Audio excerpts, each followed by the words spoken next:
Olá, queridos alunos, tudo bem? Hoje vamos ver a aula de interação gênica e também de pleiotropia. Então vamos começar.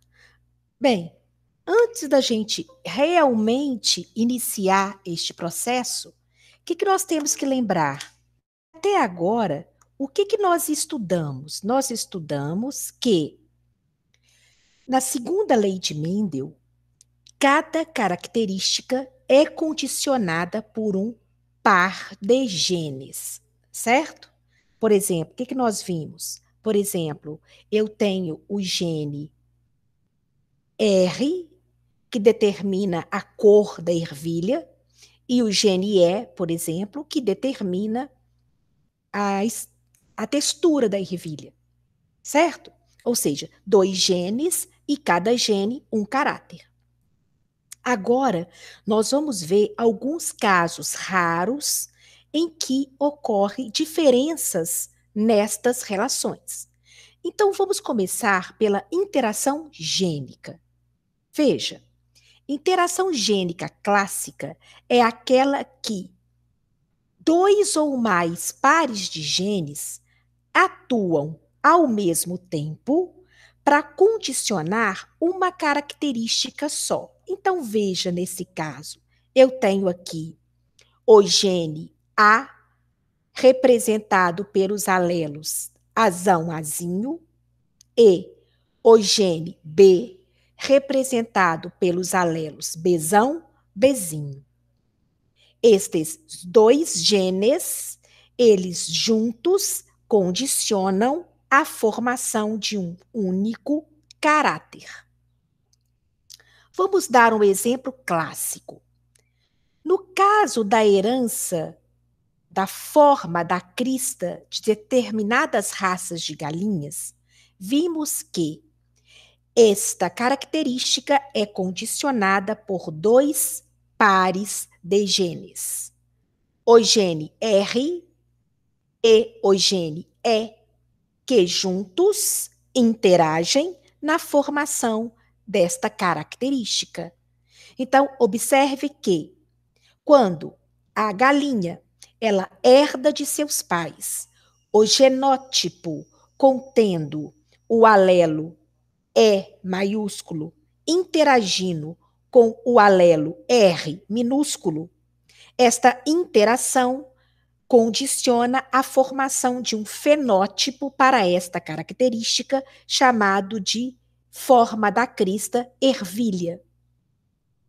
Entretanto, se a galinha herdar de seus pais o genótipo que contém o alelo R maiúsculo e o alelo E minúsculo, a interação dos dois vai produzir uma forma da crista com fenótipo chamado rosa.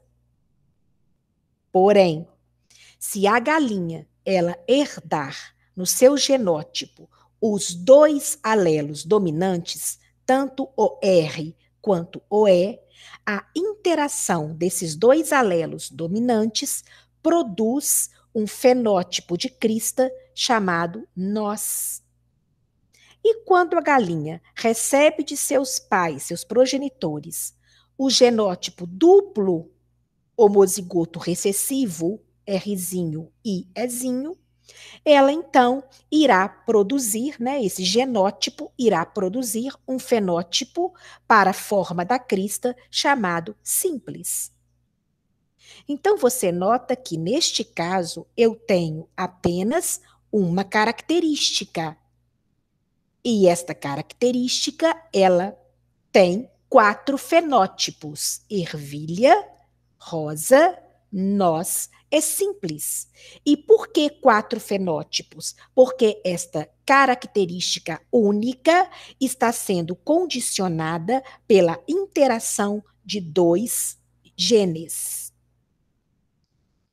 Então, claro que numa geração parental em que você tem o cruzamento entre galinhas de genótipo duplo homozigoto dominante com duplo homozigoto recessivo, 100% de F1, nasce galinhas com genótipo Rzão, Rzinho, Ezão, Ezinho, duplo heterozigoto. Quando observamos o cruzamento entre duas galinhas de genótipo duplo heterozigoto, ou seja, o cruzamento de uma galinha de crista nós com outra galinha de crista nós, sabemos que, como cada uma delas contém 4 cromossomos, durante a meiose e formação de gametas, com a probabilidade de permutação, lembra?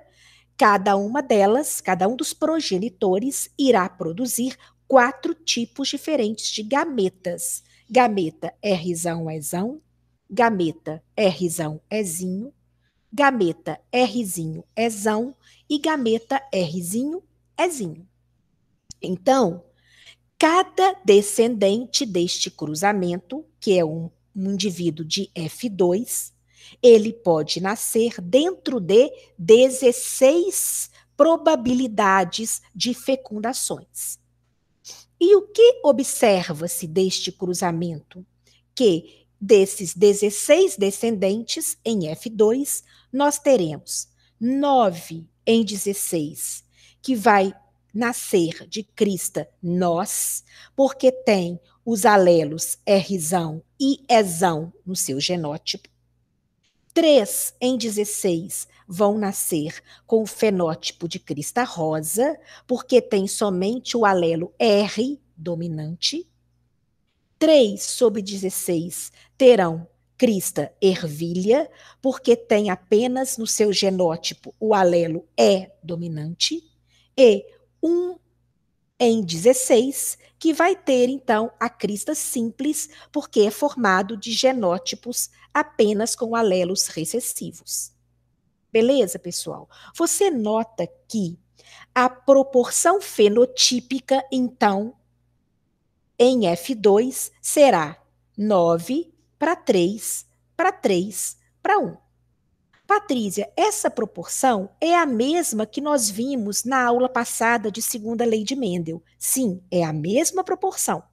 Porém, lá na segunda lei de Mendel, cada proporção dessa é referente a 2 caráteres. Lembra? Se fosse segunda lei de Mendel, aqui seria assim, por exemplo, 9 semente lisa e amarela. Olha, 2 caráteres da semente. Agora, aqui não. Aqui 9 é para um caráter só. Qual é o caráter? O formato da crista das galinhas. Beleza? Então, como é que você vai saber num exercício do PISME 3 ou do Enem, se é um caso de segunda lei ou se é um caso de interação gênica clássica, quando você tem o cruzamento entre 2 heterozigotos? Na F2, você tem que observar a proporção. 9 para 3 para 3 para 1, na segunda lei, refere-se a 2 caráteres. E 9 para 3 para 3 para 1, na interação gênica clássica, você tem para um caráter só. Ok, pessoal? Então, acabamos de ver, vamos voltar aqui, ó. Nós acabamos de ver, então, um exemplo de interação gênica em que eu tenho, veja aqui, 4 alelos, né? Porque são 2 pares de genes interagindo entre si. Eu também posso chamar essa interação de ação complementar. Um gene está complementando a ação do outro. Né? Vamos dar um exemplo de novo? Na crista nós, o alelo R maiúsculo, ele complementa a ação do alelo E maiúsculo. Então, os dois juntos formam um fenótipo só. Beleza, pessoal, aqui? Só que, além da interação gênica clássica, nós podemos ter situações diferentes desta ação complementar. Então, existe um tipo de interação gênica que é chamada epistasia. Note, eu tenho aqui também uma situação em que dois ou mais pares de genes condicionam um caráter só, ou seja, isto é interação gênica. Só que neste caso, você observa que o alelo azão é dominante sobre o alelo azinho, porque eles são alelos que estão em cromossomos homólogos. Porém, note que neste caso aqui agora, o alelo azão, ele está inibindo o efeito ou a ação do outro par, que está em outro cromossomo. No caso aqui, o alelo azão está inibindo o Bzão e também o Bzinho. Então, toda vez que nós temos um caso de inibição, a gente chama esta interação gênica de epistasia. Então, neste caso, o alelo azão é epistático sobre Bzão. Nesse caso, a gente não usa o termo dominante. Vamos lembrar, pessoal?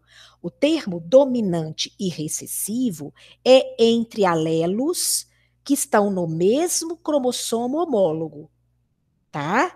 Então, aqui, azão é dominante sobre azinho. Azinho é recessivo sobre azão. Ok? Mas na interação gênica, a ação é de um gene sobre outro, de outro cromossomo. Então, neste caso, azão é epistático sobre Bzão e epistático sobre Bzinho. E esses dois são hipostáticos sobre azão. Então, note que neste exemplo, quem está inibindo é um alelo dominante.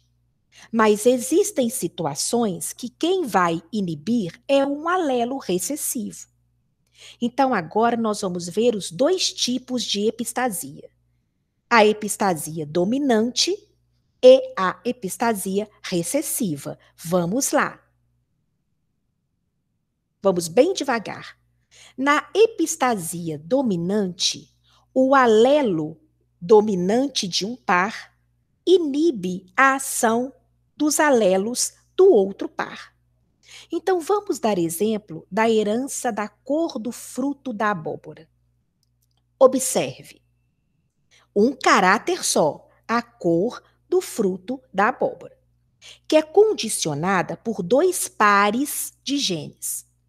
O gene B tem dois alelos. O alelo Bzão, ele condiciona o pigmento amarelo do fruto da abóbora. O alelo Bzinho condiciona o pigmento verde do fruto da abóbora. E neste caso, Bzão está dominando Bzinho normal. Nos outros dois cromossomos, tem o alelo A. E este alelo A é o seguinte: para que o alelo Bzão e o alelo Bzinho possam produzir a cor, é necessário a interação deles com o alelo azinho. Por quê? Porque o alelo azinho, ele permite que o alelo Bzão e o alelo Bzinho produzam a cor. Ok. Entretanto, se no genótipo de uma abóbora o alelo Bzão ou o alelo Bzinho estiver interagindo agora com o alelo azão, este alelo azão inibe a ação do Bzão e do Bzinho.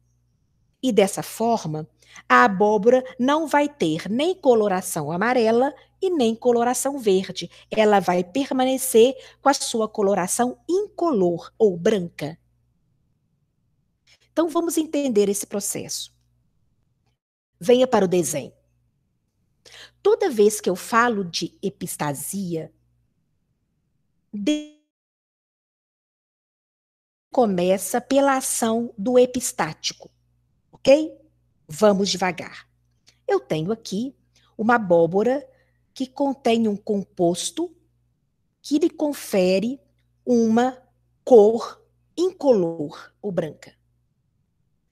Se esta abóbora receber de seus pais o genótipo azinho-azinho, então vimos que este genótipo azinho-azinho, ele vai condicionar a produção de uma enzima 1, que converte o composto incolor em composto verde.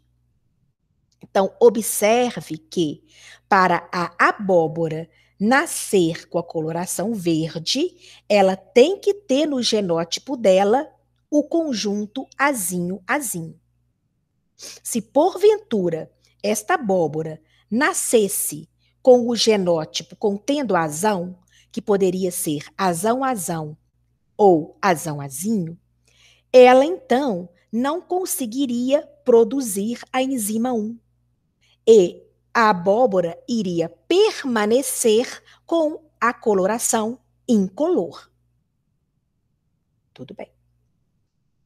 Bem, além do alelo do composto do genótipo azinho-azinho, esse genótipo irá interagir com o genótipo com o alelo agora B. Então veja, se esta abóbora tiver também no seu genótipo Bzão-Bzão ou Bzão-Bzinho, ou alelo Bzão, irá produzir uma enzima 2 que irá converter o composto verde, que é chamado de Y, em composto Z de pigmentação amarela. Então veja que legal. Para a abóbora nascer de coloração amarela, qual é o genótipo que ela tem que ter herdado dos pais? Ela tem que ter herdado o azinho-azinho, mais quem? O Bzão-Bzão, ou então o Bzão-Bzinho. Vamos olhar aqui em cima, ó. Para ela nascer de coloração amarela, ela tem que ter o genótipo azinho-azinho, Bzão-Bzão, ou então azinho-azinho, Bzão-Bzinho.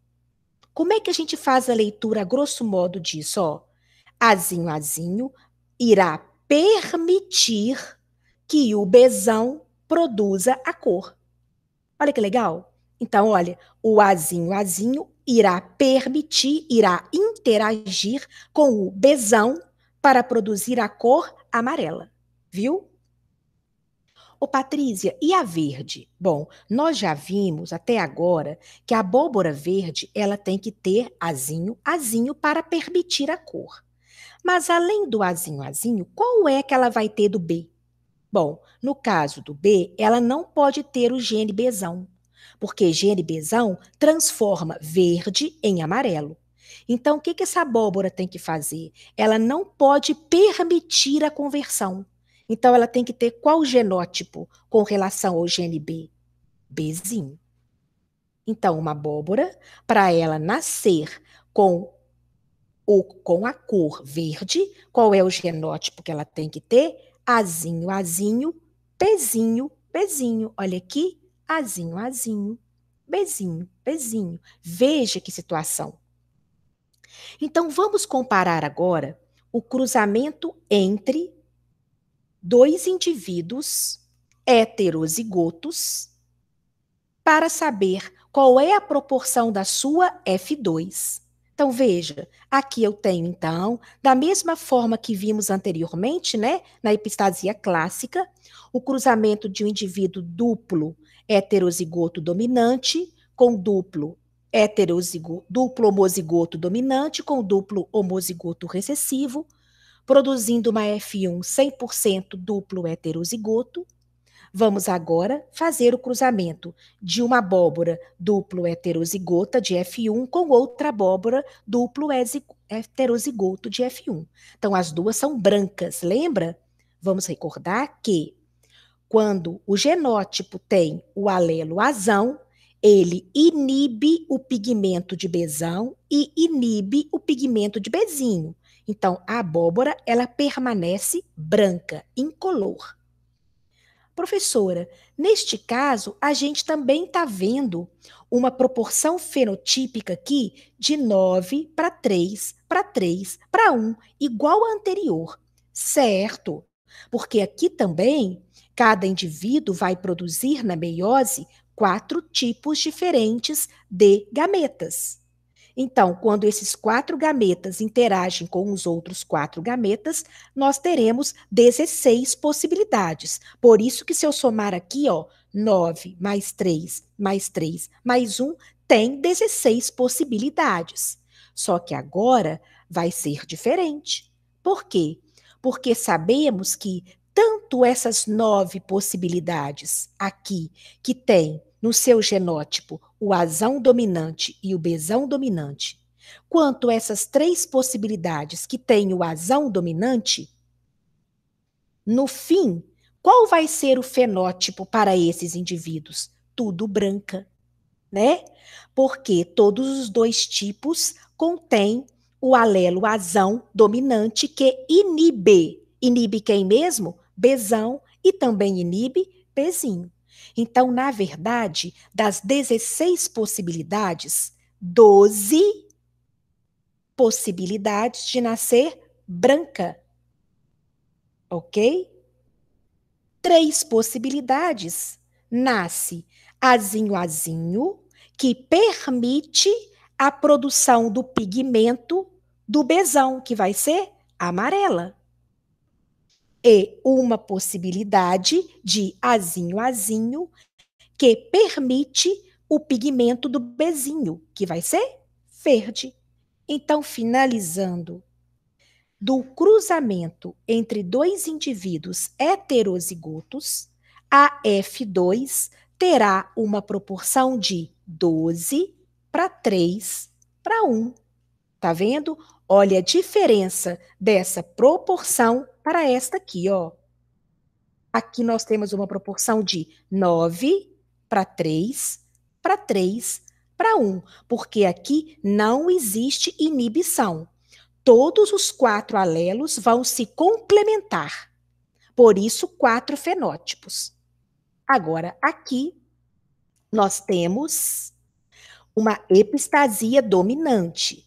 Então, nesse caso, a proporção é 12 para 3 para 1. E quantos fenótipos nós vamos ter aqui agora, pessoal? Apenas 3. O fenótipo incolor, o fenótipo amarela e o fenótipo verde. Ah, então, professora, numa prova do PISM-3 ou do Enem, eu tenho que saber diferenciar interação gênica clássica de ação complementar de uma epistasia dominante, né, professora? Isso. E como é que você sabe a diferença? Pela proporção fenotípica e pelos tipos de fenótipos. Ok, vamos para a próxima. Epistasia recessiva. Neste caso, o alelo recessivo é que vai inibir a ação dos alelos do outro par. Então, veja comigo, pessoal. Aqui eu tenho um caráter também. Qual é ele? Cor da pelagem dos camundongos. Nós temos aqui 2 pares de genes, o gene A e o gene P. O alelo azão condiciona a pelagem agute, ou amarela. O alelo azinho condiciona a pelagem preta. Lembrando que, nesse caso, o azão é dominante sobre o azinho. Esses alelos azão e azinho, para eles poderem produzir a cor, eles têm que interagir com o alelo Pzão maiúsculo. Então, este alelo, ele permite que azão e azinho produzam a cor. Entretanto, se o alelo azão e o alelo azinho vier junto com o alelo Pzinho, ele irá inibir a expressão do azão, que é agute, e do azinho, que é preta. E a pelagem vai ser albina, certo? Então, vamos lá, olha, eu tenho aqui um camundongo que tem um precursor incolor, ou seja, tem um pigmento incolor. Se esse camundongo recebe de seus pais o genótipo Pzão-Pzão ou o genótipo Pzão-Pzinho, esse genótipo irá converter incolor em pigmento amarelo. Joia. Só que para esse pesão poder ter o pigmento amarelo, ele tem que estar junto com o alelo azão, que pode ser azão-azão ou azão-azinho. Então, observe, para o camundongo nascer com o pigmento amarelo ou agute, quais são os genótipos que ele pode ter? Azão-azão, pesão-pesão, ou azão-azão, pesão-pezinho, ou azão-azinho, pesão-pesão, ou azão-azinho, pesão-pezinho. Por quê, professora? Porque azão vai condicionar a cor agute e pesão vai permitir que o azão produza a cor.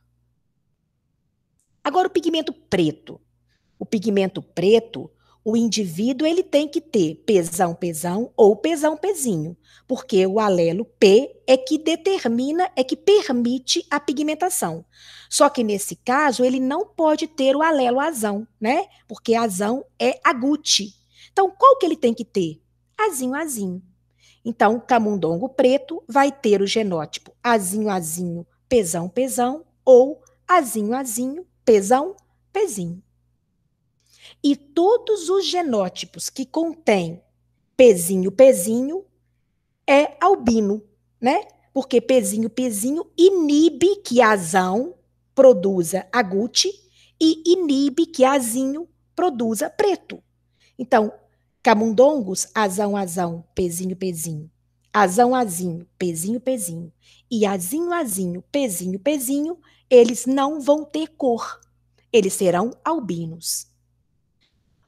Vamos ver agora, então, o cruzamento de dois indivíduos heterozigotos, né? Igual fizemos anteriormente. Vou cruzar um camundongo azão-azinho, pesão-pezinho, que é de coloração agute, com outro azão-azinho, pesão-pezinho. Vamos lembrar, gente? Cada um deles oferece 4 tipos de gametas diferentes. Então, nós também vamos ter 16 possibilidades na geração F2. Tudo igual. O que está diferente agora? O fenótipo. Note, aqui eu também tenho 9 para 3 para 3 para 1, ó. 9 para 3 para 3 para 1, 16. Só que vamos nos lembrar que todo genótipo que vai ter pezinho, pezinho, pezinho, pezinho, inibe a cor. Então, 3 em 16 é do tipo azão, pezinho, pezinho, né? Pode ser azão, azão ou azão, azinho.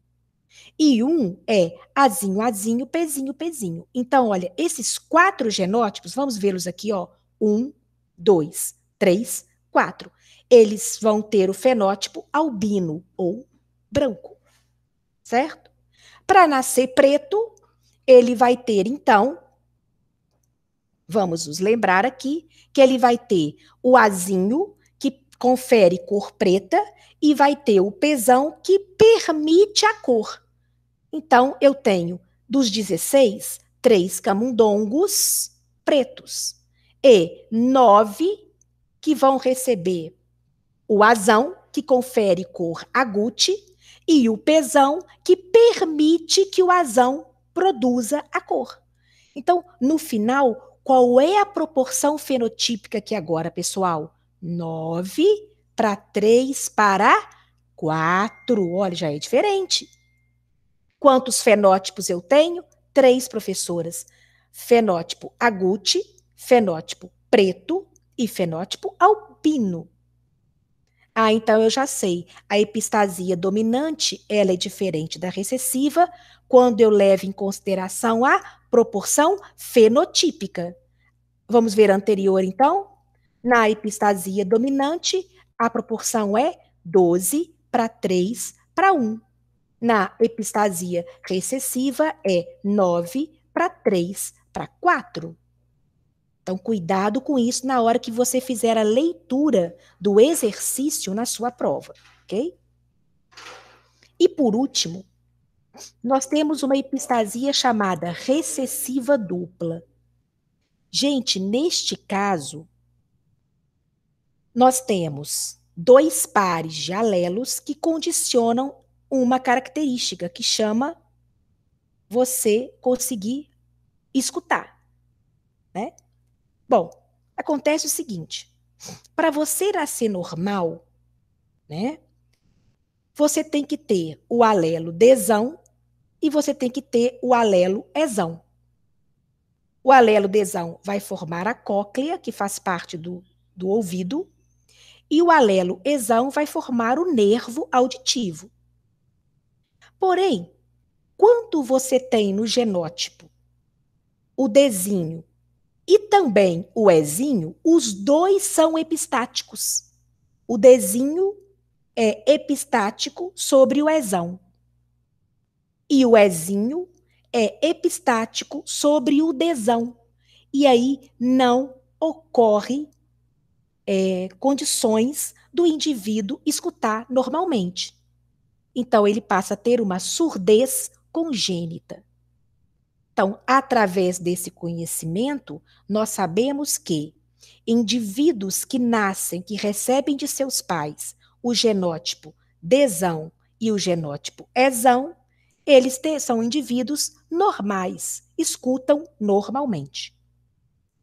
Entretanto, indivíduos que herdam de seus pais o Dzinho ou o Ezinho, eles são epistáticos. Então, não vai haver a formação da cóclea e não vai haver a formação do nervo auditivo. E o indivíduo vai nascer surdo. Então, vamos ver, então, da mesma forma que fizemos anteriormente, eu vou fazer aqui o cruzamento de dois indivíduos duplo heterozigotos, certo? Então, nós temos aqui indivíduos normais e a geração F2, nós temos, cada indivíduo vai ter 16 possibilidades de nascer. 9 para 3, para 3, para 1, normal. Só que sabemos que somente indivíduos que nascem com os alelos dominantes, eles interagem na formação da característica, que é ser uma pessoa normal e conseguir escutar. Então, 9 em 16 nascem, tem possibilidade de nascer normal, e 7 sobre 16, vamos somar aqui, ó, 3 mais 1, né? Que contém os genótipos recessivos, nascem surdos. Olha só a diferença agora.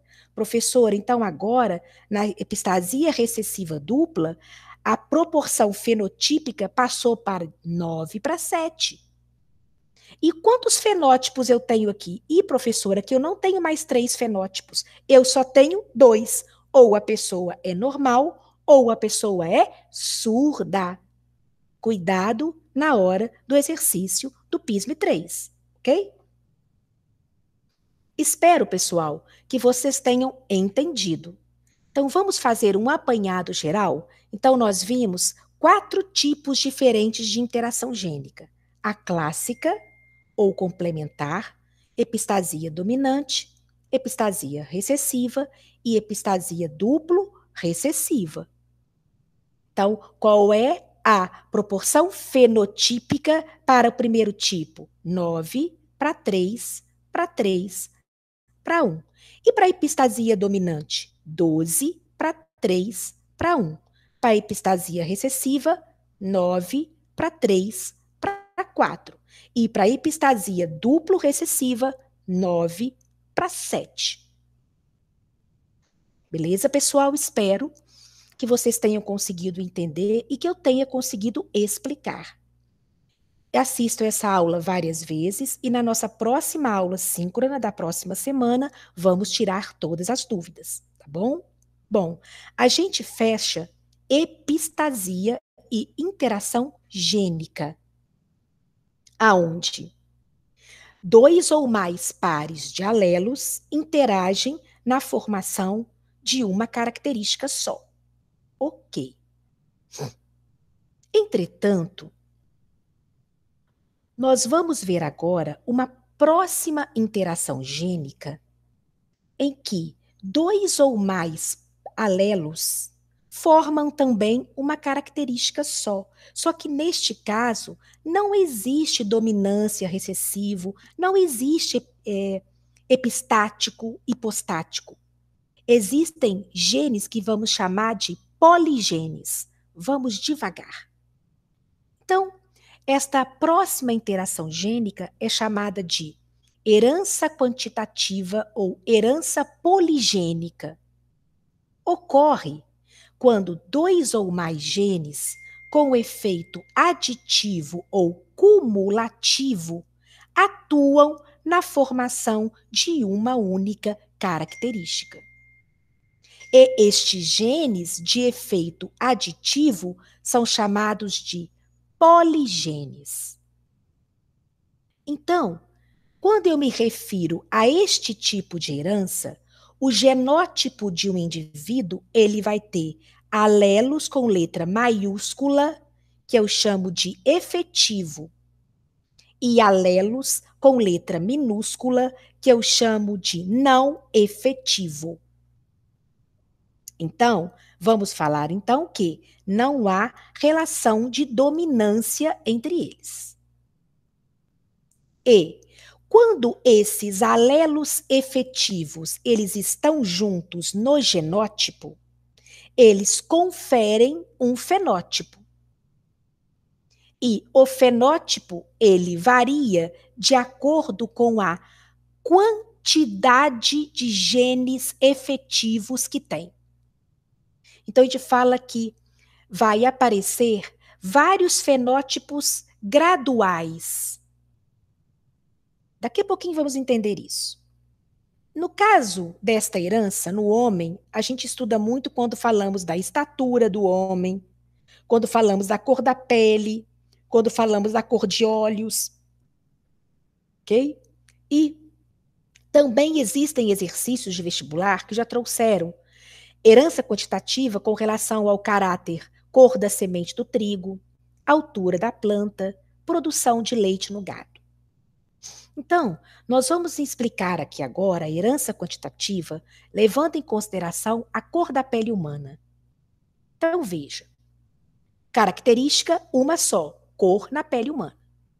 Esta característica é resultante da ação de dois pares de genes sem dominância. De tal maneira que indivíduos que herdam o alelo A maiúsculo e o alelo B maiúsculo, todos dois produzem a mesma quantidade de melanina. Todos dois. E, dependendo da quantidade de alelo A e alelo B maiúsculo que tem no genótipo, esta produção de melanina pode ser em maior ou menor grau. Veja comigo. Vamos começar. Indivíduos que nascem, que herdam de seus pais o genótipo Azinho, Bzinho, Bzinho, ele não tem nem alelo A maiúsculo e ele também não tem alelo B maiúsculo. Então, ele é zero de alelos efetivos. Ou seja, ele não irá produzir melanina. Então, a sua pele vai ser albina ou clara. Vamos aumentar um pouquinho a pigmentação de melanina. Serve. Indivíduos que nascem Azão Azinho, Bzinho Bzinho, ou Azinho Azinho, Bzão Bzinho, eles contêm no seu genótipo um alelo efetivo, ou é o azão, ou é o Bzão. Então, agora, eles já vão produzir melanina, mas em pequena quantidade. Então, o fenótipo, quando eles nascem, é um mulato claro. Vamos para o terceiro tipo. Vamos aumentar mais um pouquinho a produção de melanina. Indivíduos que contêm dois alelos efetivos no genótipo. Olha, azão, azão, bezinho, bezinho, tem dois azão. Azinho, azinho, bezão, bezão, tem dois bezão. Azão, azinho, bezão, bezinho, também tem dois alelos efetivos. certo? Então, agora a pele já é um mulato médio. Vamos continuar. Indivíduos agora que nascem com o genótipo com 3 alelos efetivos. Ó, azão, azão, bezão, bezinho. 3 alelos efetivos. Também azão, azinho, bezão, bezão. 3 alelos efetivos. Então, eles já vão ter uma maior quantidade de melanina. Passa a ter um fenótipo de mulato escuro.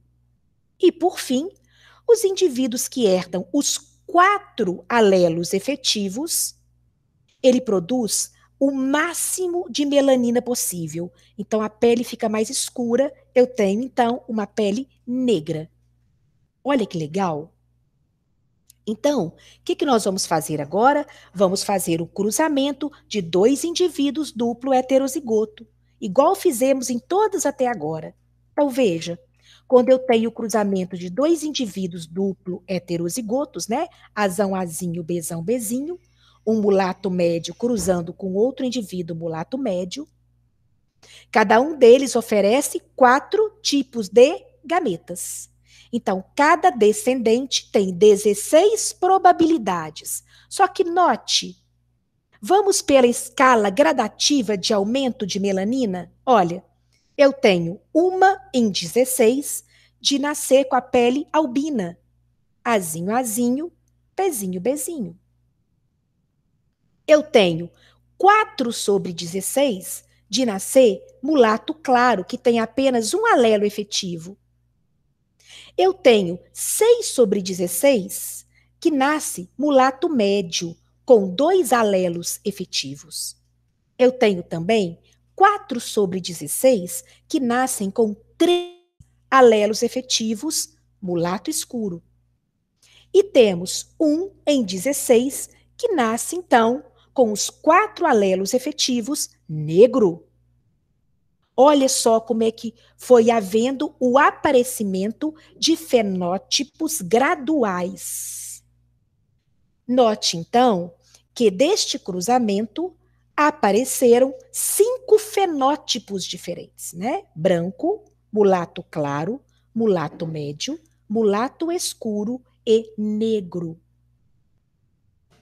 Tudo bem até agora, pessoal? Então, vamos continuar.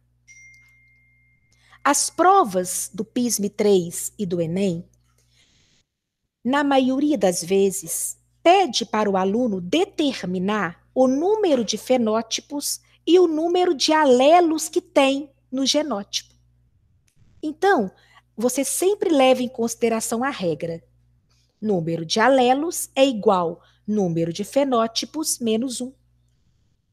E número de fenótipos, por sua vez, é o número de alelos mais 1. Então, no caso da cor da pele humana, nós temos 4 alelos, né? O azão, o azinho, o bezão e o bezinho. Então, quantos fenótipos? 4 mais 1, 5, que é o que nós vimos. Vamos ver anteriormente? Quais são eles? Branco, mulato claro, mulato médio, mulato escuro e negro. Sabendo disso, algumas questões de vestibular, como o PISME-3 já trouxe, eles distribuem os fenótipos em gráfico.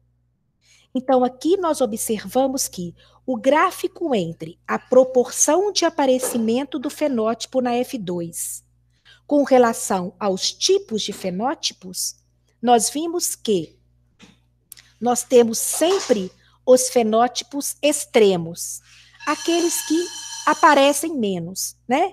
Então, tanto o fenótipo negro quanto o fenótipo branco é uma probabilidade em 16. Então, eles sempre ficam no extremo.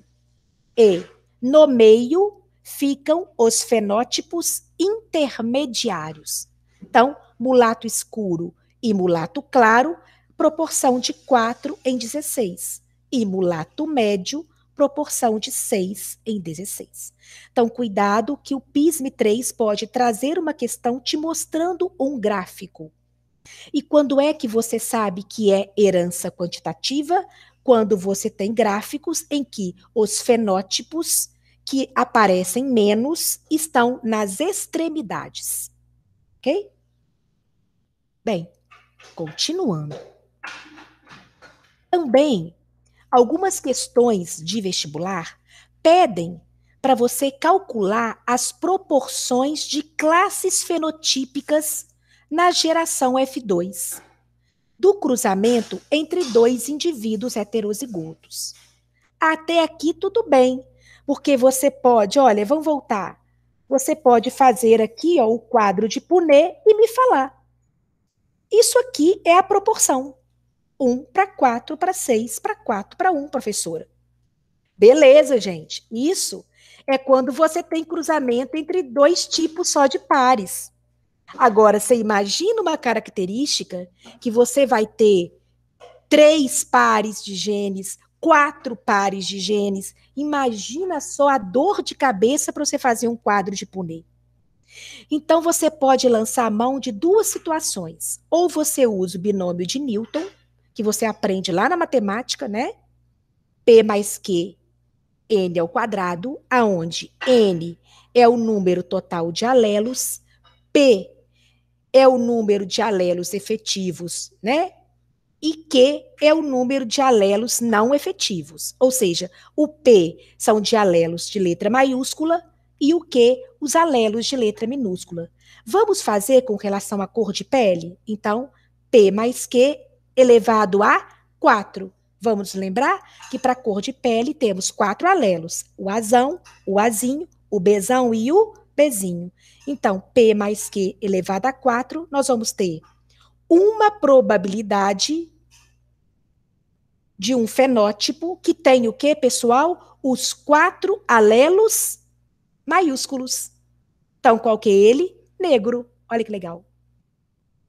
4 probabilidades de ter 3 alelos maiúsculos e um alelo minúsculo. Mulato escuro. 6 probabilidades de ter 2 maiúsculos e 2 minúsculos. Mulato médio. 4 de ter no seu genótipo apenas um maiúsculo e 3 minúsculo. Mulato claro. E uma probabilidade de ter os 4 genótipos todos minúsculos, né? Que no caso seria Azinho, Azinho, Bzinho, Bzinho, branco. Não é a mesma coisa? O que nós vamos ter aqui? Qual é a proporção? 1/16 para 4/16 para 6/16 para 4/16 para 1/16. Veja, galera, você pode tanto usar o binômio de Newton, quanto, vou voltar, uma regra de Punnett. É a mesma coisa. Eu estou te mostrando maneiras diferentes de chegar na mesma resposta, ok? Professora, tem outra mais fácil do que binômio de Newton? Tem. Você pode utilizar o triângulo de Pascal, né? Por quê? Porque toda herança quantitativa, ela obedece a uma distribuição binominal. Então, veja, eu tenho aqui o triângulo de Pascal, nós temos do nosso lado esquerdo o número de alelos e do nosso lado direito o número total de combinações. Então, no caso da cor da pele humana, são quantos alelos mesmo, pessoal? 4. Então, vamos seguir a linha do número 4? A linha do número 4, vamos somar? 1 mais 4 mais 6 mais 4 mais 1 vai me dar 16 possibilidades. Olha que legal. 16 possibilidades de quê, professora? 16 possibilidades fenotípicas. Quais são elas? 1 em 16, negro. 4 em 16, mulato escuro. 6 em 16, mulato médio. 4 em 16, mulato claro. E 1 em 16, branco albino. Olha que legal, galera. É a mesma coisa, beleza? Então, estou te dizendo que numa prova em que o autor fala assim com você, olha, uma determinada característica tem o seguinte genótipo. Cruza para mim. Azão, Azinho, Bzão, Bzinho, Czão, Czinho, Dzão, Dzinho. Com outro, Azão, Azinho, Bzão, Bzinho, Czão, Czinho, Dzão, Dzinho. Nossa, professora, até eu fazer aquele quadro de Punnett todo, Opa, para você ganhar tempo, o que você vai usar? O triângulo de Pascal, ok? Porque vai te dar a mesma resposta. Espero que vocês tenham entendido. Qualquer coisa, tiramos dúvida na próxima aula. Vamos continuar. E para finalizar a herança quantitativa, gente, existem alguns exemplos de herança quantitativa, por exemplo, quando eu quero determinar a altura da planta do milho, ou quando eu quero determinar o peso da semente, né? Em que, nesses casos, pode-se quantificar o valor de cada alelo no genótipo. Então, pode-se calcular a contribuição de um gene aditivo. Ou seja, qual é o valor que esse gene dá na hora que ele forma o fenótipo.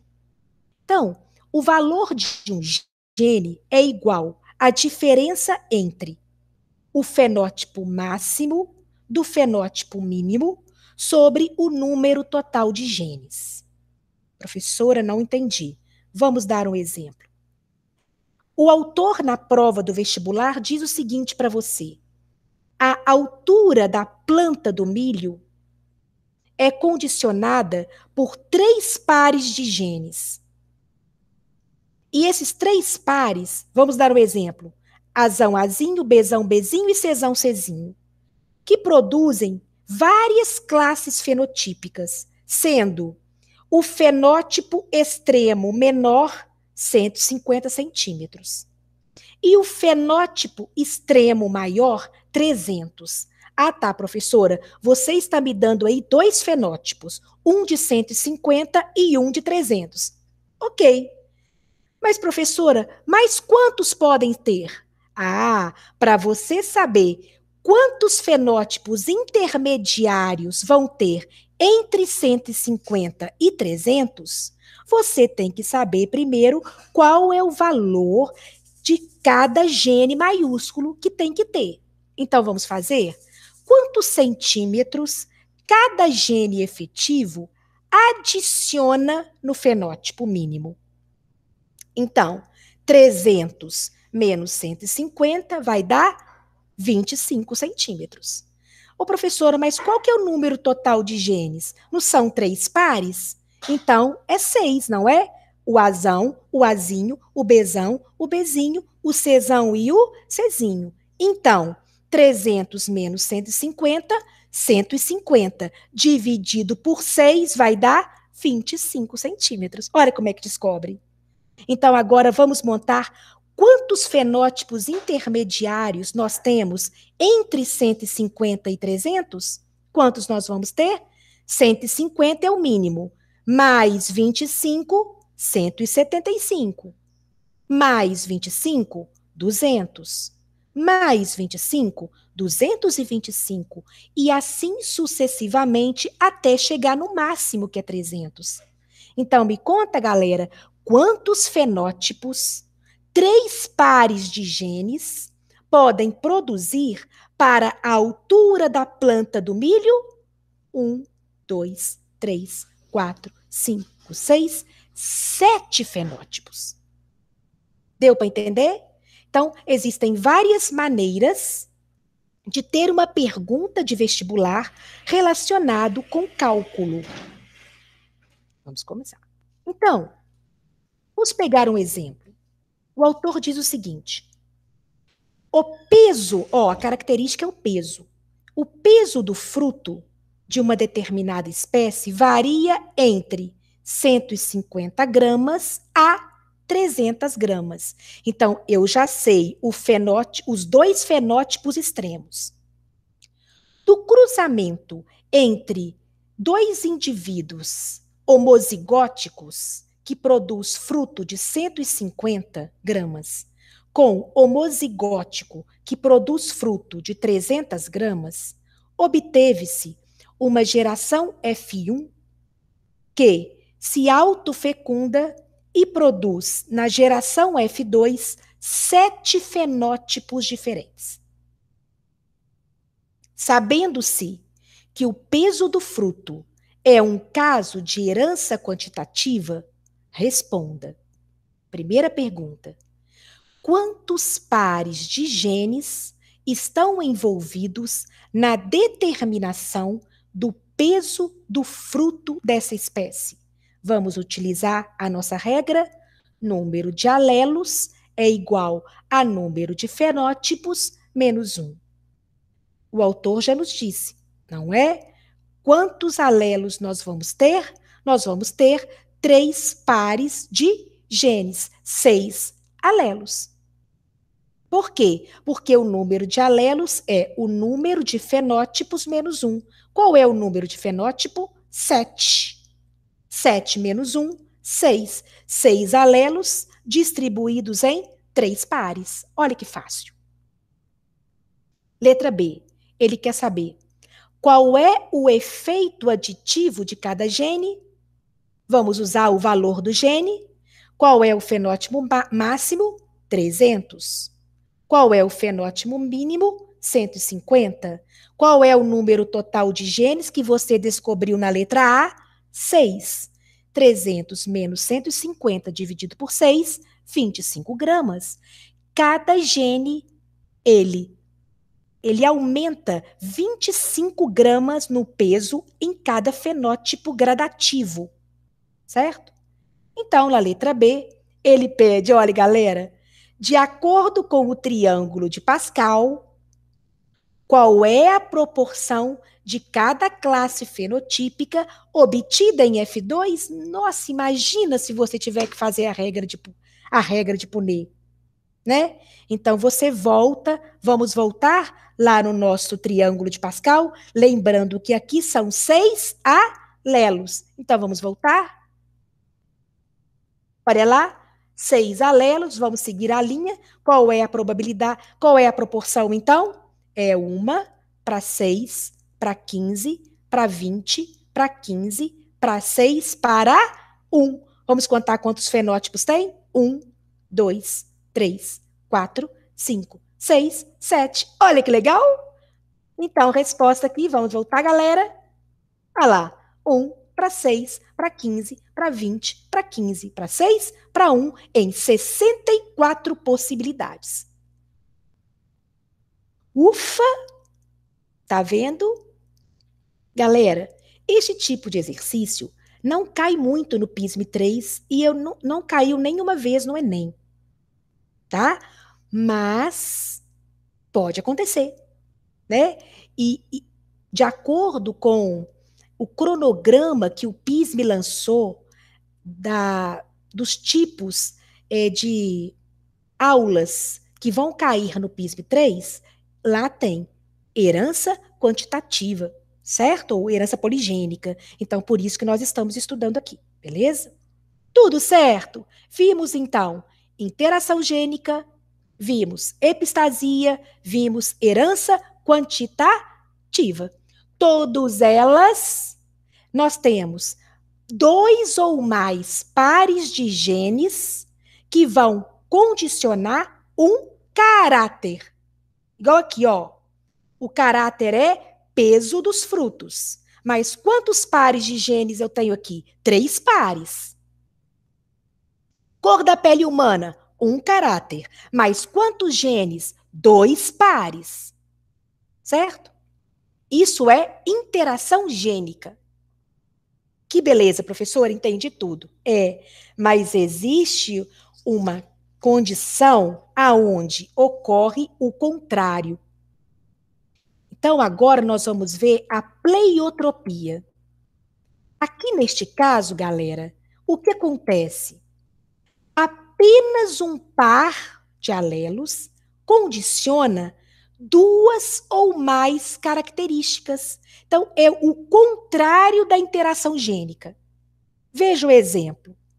Em cebolas, o gene V, que condiciona a cor da casca da cebola, é o mesmo gene que condiciona a resistência da cebola a fungos. Então, cebolas que nascem com genótipo Vzão-Vzão ou Vzão-Vzinho, elas não conseguem produzir a cor da semente, a cor da cebola. A casca é incolor ou branca. E também não apresenta resistência a fungos. Para a cebola produzir cor da casca e ao mesmo tempo ser resistente, ela tem que ter o alelo recessivo, Vzinho, Vzinho. Então, note que aqui eu tenho somente um genótipo, Vzinho, Vzinho, mas que condiciona duas características. Olha que legal.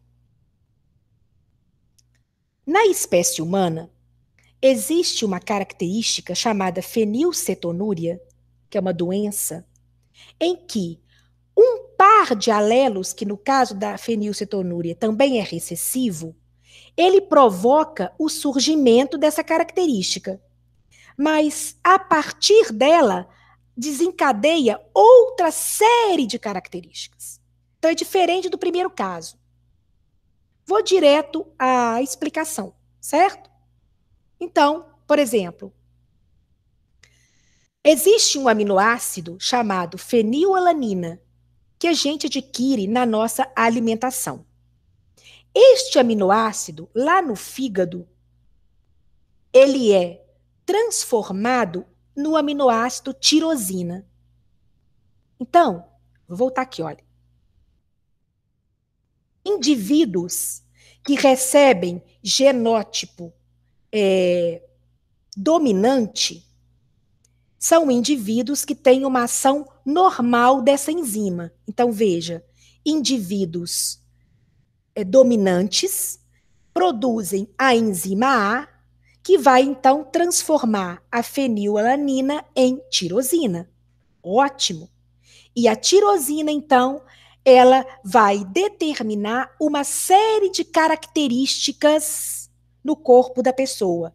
Ela vai determinar a produção de melanina, ela vai determinar a produção do hormônio da tireoide, ela vai determinar a produção da adrenalina e ela vai determinar vários outros processos. Ou seja, indivíduos normais, como nós todos, né?